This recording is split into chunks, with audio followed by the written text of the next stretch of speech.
The iPhone 10. Is it Apple's phone future? Is it an upgrade worth getting now? How different is it, and what does it feel like?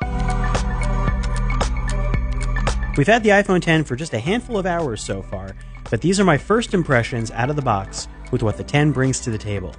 The iPhone 10 feels a lot like the iPhone 8 or 7 in the hand, but a little denser and thicker. Still, it feels like the perfect size, since it still manages to cram nearly a full edge-to-edge screen on the front. But yeah, that notch. There's a cutout bit where Apple's advanced depth-sensing selfie camera lies. Most apps don't use that area much, but videos and photos can be expanded to use that notch part of the screen. It mostly means that when apps and videos get cropped down to avoid it, the 10's display sometimes doesn't feel larger than the Plus screens at all. An all-new TrueDepth front camera is the 10's biggest future feature. Depth-sensing infrared can scan out a short distance, which is used for a few things right now.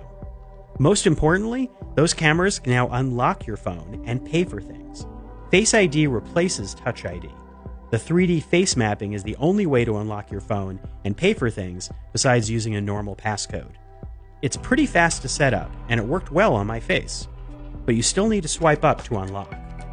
Extra settings can turn on or off the attention feature, which requires you to look at the phone in order for it to work. Face ID is supposed to work with your face when you make casual changes, like getting a haircut. So what happens when Face ID sees some changes in your face? Well, I started with my haircut. Next, I'm going to work on my beard. Or adding a beard again.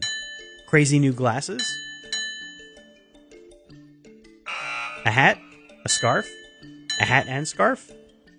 What if I just changed everything? Face ID has limits, but it mostly worked, provided I was looking directly at it. But Face ID and no Touch ID also means no more home button, which means you need to relearn how to use the phone. New gestures control things. It's swipe up to get to the home screen, swipe down from the corner for Control Center, and swipe up and hold for other apps, or swipe the bottom strip to swap apps. A side button controls Siri and Apple Pay.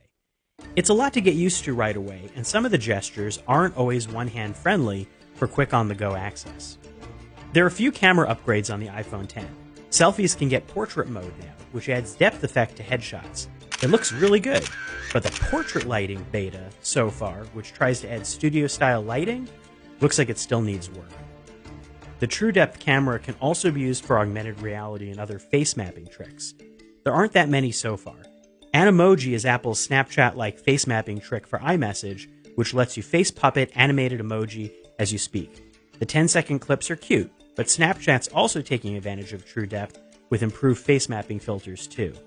And Apple's Clips app uses it to green screen faces into animated effects. Maybe there'll be more down the road, but there aren't many yet. Hey, I'm Scott Stein, and that's our very first look with our first handful of hours with the iPhone 10. More to come.